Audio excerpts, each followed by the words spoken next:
ازيكم يا وحوش، رجعنا لكم فيديو جديد. فكره الفيديو النهارده مختلفه شويه، هنتكلم شويه. بس عايزك قبل ما تبدا الفيديو، لو الفيديو عجبك او استفدت مني، لايك سبسكرايب ده بعد اذنك، بس عشان ايه وصلنا لحته حلوه واحده واحده يعني.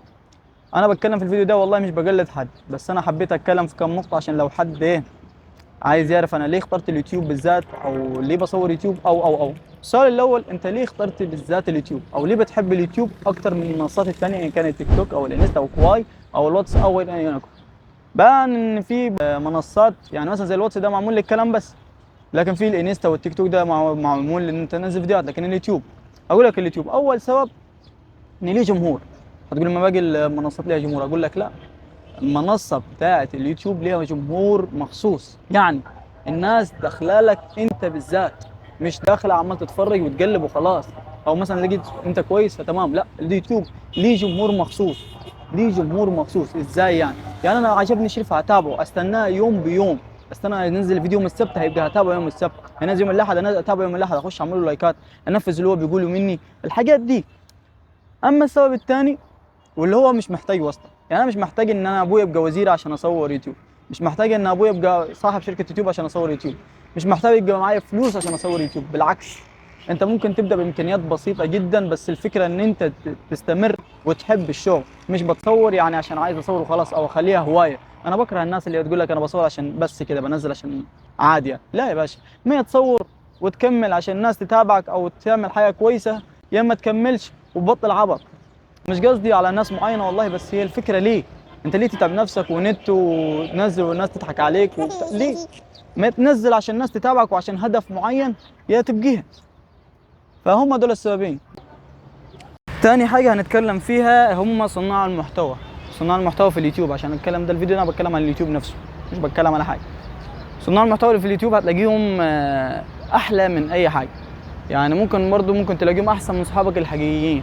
يعني ممكن تلاقي صاحبك وبتاع، في ناس مش تقدر تظهر معاك، في ناس مش بتشجعك زي بتوع صناع المحتوى عشان هو معاك في نفس الفكره. فانتوا ممكن انتوا الاثنين مع بعض تتجمعوا مع بعض تعملوا فكره جامده، حتى لو ده محتوى وده محتوى، او انتوا الاثنين بتعملوا نفس المحتوى، بس انتوا تظهروا مع بعض الناس هتحبكم. الصداقه بتاعت صناع المحتوى بتبقى كده ايه، جامده. فهمت؟ لما تبقى لعيب كوره وتلاقي لاعب كوره من مكان ثاني او دوله ثاني، هي دي الفكره. انا بتكلم على كلاعب كوره، انا بتكلم على صانع محتوى. مش هتحس غير لو انت صانع محتوى. ما اكدبش عليك ان في صناع محتوى بيبقوا حقودين، او يعني بتشوفهم في التصوير حاجه وبره حاجه، بس الاغلبيه بيبقوا لا كويسين.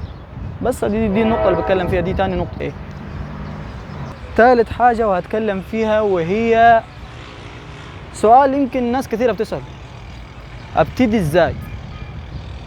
اول حاجه عايز اشوفك تشوف الحته دي، بعد كده تعالى كلمني.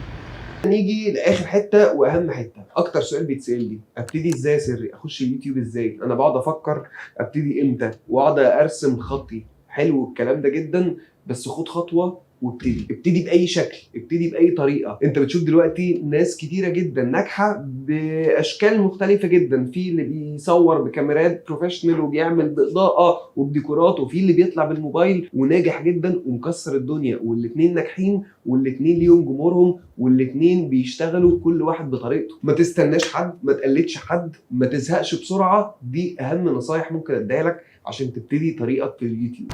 بص، هقول لك انا، انت يمكن انت تقول لي انت مين انت عشان تقول لي ابتدي ازاي، انت حتى لسه ما وصلتش. اقول لك بس انا باخد النصيحه من الناس اللي وصلت، زي مثلا مروان سر واللي غير مروان سر. ويمكن اللي ما خلانيش اوصل ان انا ما عملتش بالكلام ده. انا مؤخرا او السنه دي او السنه اللي قبلها اللي بدات استمر، اللي هي زي ما بقول لك الاستمراريه والشغف. الاستمراريه والشغف ان انت تشوف نفسك عايز توصل، انك توصل بقى ايا يكن، عايز تبقى يوتيوبر، عايز تبقى صانع محتوى كبير، عايز تعمل توصل لحاجه كبيره عشان عايز تعمل حاجه ثانيه. مثلا عايز توصل تتعرف على اليوتيوب عشان مثلا تفتح لك شركه، تفتح لك مش عارف محل او ان يكن. بس فالمجال ده اصلا واسع وحلو اصلا. فده كل اللي عندي يعني. تعالى يلا بينا على المكان الثاني. بس يا جدعان هنتكلم يمكن في الحته الرابعه او مثلا اخر الفيديو، اللي هو ايه استفدت من الفيديو او ايه استفدت من مروان سري عموما. هقول لك لو من مروان سري ان هو مكمل وحابب الشغل الجوي ووصل لحته حلوه وما كانش متوقعها، والناس بتحبه بطريقه، وانا عن نفسي يعتبر من بيج فان ليه، او اللي هو متابعينه الجامدين وبتابعه اول باول، وكازينو الالعاب وارزع واضرب مع سري. لا الراجل ده متابعه في الاعلانات اللي بيعملها في التلفزيون، وفرحت لما عمل الاعلان بتاع رمضان. الراجل ده يا جدعان جامد، ده يمكن يخليني ان انا ادوس على نفسي عشان اوصل زيه، او على الاقل عايز اتصور معاه واظهر معاه، نفسي اشتغل معاه.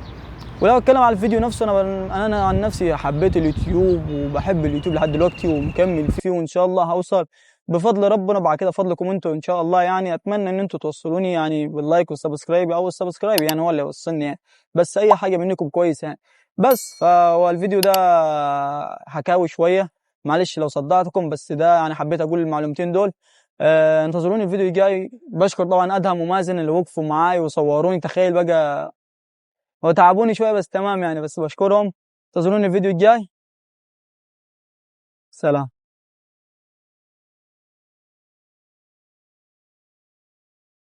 دايما دموع دموع دموع، دايما دموع دموع دموع، دايما يا قلبي طريقنا شوق، توفي تلاقي الناس خانوق، دايما ألم دايما عذاب دايما جراح، لكن الفرح ممنوع